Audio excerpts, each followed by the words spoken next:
Un unico protagonista per la decorazione ad affresco della chiesa di Bardiès, Sant'Antonio Abate.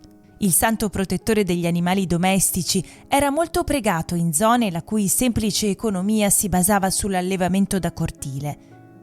L'immagine di Sant'Antonio Abate veniva posta a protezione degli animali nelle case o nelle stalle ed era molto frequente nell'iconografia delle tante chiese sparse nel territorio come una caduta di perle.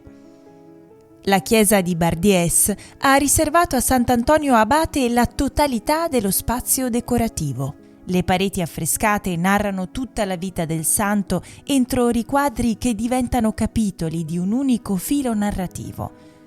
La leggenda aurea di Jacopo da Varagine e le vite dei santi padri di Domenico Cavalca hanno suggerito agli artisti cosa affrescare per raccontare a chi non sa leggere ma sa osservare.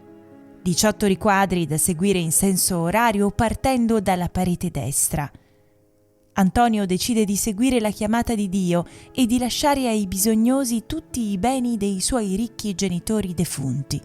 Padre degli eremiti e del monachesimo occidentale, Sant'Antonio appare poi da solo a pregare, mentre si allontana con al seguito i cammelli, a custodire i suoi maialini nell'orto, a lottare contro i mostri delle tentazioni.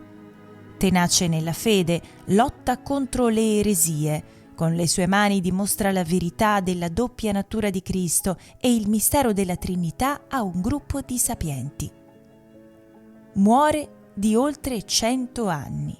Eccolo sul letto di morte assistito dai suoi monaci. Una splendida narrazione rinascimentale, opera di 3 grandi nomi, i 2 fratelli Giovanni e Marco d'Amel e Cesare Vecellio, che ha completato la narrazione con 6 episodi dopo l'allungamento dell'edificio.